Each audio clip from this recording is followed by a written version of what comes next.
ನಮಸ್ತೆ ಫ್ರೆಂಡ್ಸ್, ಗೃಹಶಕ್ತಿ ಫುಡ್ನಲ್ಲಿ ಸಿಗುವ ಮೂಂಗ್ ದಾಲ್ನಿಂದ ರುಚಿಕರವಾಗಿ ಮತ್ತು ಕ್ವಿಕ್ಕಾಗಿ ಹಾಗೂ ಆರೋಗ್ಯಕರವಾದ ನುಗ್ಗೆ ಸೊಪ್ಪು ಸೇರಿಸಿ ಮಾಡುವ ಪಲ್ಯ ರೆಸಿಪಿ. ಇದು ಅನ್ನಕ್ಕಾಗಲಿ ಚಪಾತಿ ರೊಟ್ಟಿಗೆಲ್ಲ ತಿನ್ನಲಿಕ್ಕೆ ತುಂಬ ರುಚಿಕರವಾಗಿರುತ್ತೆ. ಆ್ಯಕ್ಚುಲಿ ನಮ್ಮ ಆರೋಗ್ಯಕ್ಕೆ ನುಗ್ಗೆ ಸೊಪ್ಪು ತುಂಬ ಉಪಯೋಗಕಾರಿ. ಇದರಲ್ಲಿ ಅಯರ್ನ್, ಕ್ಯಾಲ್ಸಿಯಂ, ಕೆ ವಿಟಮಿನ್ ತುಂಬ ಸಮೃದ್ಧವಾಗಿರುತ್ತವೆ ಮತ್ತು ಇದು ನಮ್ಮ ದೇಹದ ರೋಗ ನಿರೋಧಕ ಶಕ್ತಿಯನ್ನು ಕೂಡ ಹೆಚ್ಚಿಸುತ್ತೆ.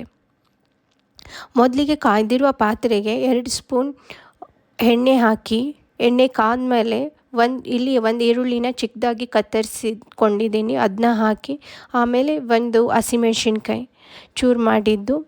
ಈಗ ಈರುಳ್ಳಿ ಮತ್ತು ಹಸಿಮೆಣ್ಸಿನ್ಕಾಯಿನ ಚೆನ್ನಾಗಿ ಹುರ್ಕೋಬೇಕು. ಆಮೇಲೆ ಇದಕ್ಕೆ ಬಿಡಿಸಿ ತೊಳೆದು ಇಟ್ಕೊಂಡಿರೋ ಒಂದು ಬಟ್ಟಲು ನುಗ್ಗೆ ಸೊಪ್ಪನ್ನ ಹಾಕಿ ಚೆನ್ನಾಗಿ ಎಣ್ಣೆಯಲ್ಲಿ ಹುರಿದುಕೊಳ್ಳಿ. ನೋಡಿ, ಈ ಥರ ಚೆನ್ನಾಗಿ ಹುರ್ಕೋಬೇಕು. ಅದಾದಮೇಲೆ ಈಗ ಹಾಫ್ ಬಟ್ಲು ನಾನು ಮುಂಚೆನೇ ಹೆಸರುಬೇಳೆಯನ್ನು ತೊಳೆದು ನೆನೆಸಿಟ್ಕೊಂಡಿದ್ದೆ. ಒಂದು 10-15 ನಿಮಿಷ ನೆನೆಸಿಟ್ಕೊಂಡ್ರೆ ಸಾಕು, ಚೆನ್ನಾಗಿ ನೆನ್ಕೊಳ್ಳುತ್ತೆ. ಈಗ ಇದನ್ನ ಹೆಸರುಬೇಳೆನ ಇದಕ್ಕೆ ಹಾಕಿ ಚೆನ್ನಾಗಿ ಮಿಕ್ಸ್ ಮಾಡ್ಕೊಳ್ಳಿ. ನೋಡಿ, ಈ ಥರ ಚೆನ್ನಾಗಿ ಮಿಕ್ಸ್ ಮಾಡ್ಕೊಂಡು ಹುರ್ಕೋಬೇಕು. ಇದಾದಮೇಲೆ ಇದಕ್ಕೆ ಒಂದು ಚಿಟಿಕೆ ಅರಿಶಿನ ಮತ್ತು ಒಂದು ಸ್ವಲ್ಪ ಹಿಂಗೆ ಹಾಕಿ ಇನ್ನೂ ಸ್ವಲ್ಪ ಫ್ರೈ ಮಾಡಿ. ಇದಕ್ಕೇನಾದ್ರು ನಿಮಗೆ ನೀರು ಬೇಕಂದರೆ ನೀರು ಹಾಕ್ಕೋಬೋದು. ನಾನು ನೀರು ಹಾಕೊಳ್ಳಿ, ಒಂದು ಸ್ವಲ್ಪ ಡ್ರೈ ಥರ ಮಾಡಿದ್ದೀನಿ. ನೋಡಿ, ಈಗ ರುಚಿಕರವಾಗಿರೋ ಮೂಂಗ್ ದಾಲ್ ನುಗ್ಗೆ ಸೊಪ್ಪಿನ ಪಲ್ಯ ರೆಡಿಯಾಗಿದೆ.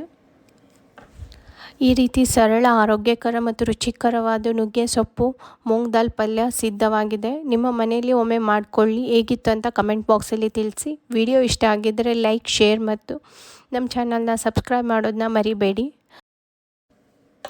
ಗೃಹಶಕ್ತಿ ಫುಡ್ಸ್ನಲ್ಲಿ ನಿಮಗೆ ಎಲ್ಲ ತರಹದ ಉತ್ತಮ ಗುಣಮಟ್ಟದ ಬೇಳೆ ಹಾಗೂ ಧಾನ್ಯಗಳು ದೊರೆಯುತ್ತವೆ. ಇದೇ ರೀತಿ ಹುರಿದು ಪುಡಿ ಮಾಡಿದ ಮಸಾಲೆಗಳು, ರುಚಿಕರವಾದ ಶೇಂಗಾ ಚಟ್ನಿ, ಸವಿಯಾದ ಅಗಸೆ ಚಟ್ನಿ ಮತ್ತು ಗುರೆಳ್ಳು ಚಟ್ನಿಗಳು ಸಿಗುತ್ತವೆ. ನಿಮಗೇನಾದರೂ ಬೇಕಾದರೆ ಸ್ಕ್ರೀನ್ ಮೇಲೆ ಕೊಟ್ಟಿರುವ ಸಂಖ್ಯೆಗೆ ವಾಟ್ಸಪ್ ಮಾಡಿ. ಧನ್ಯವಾದಗಳು.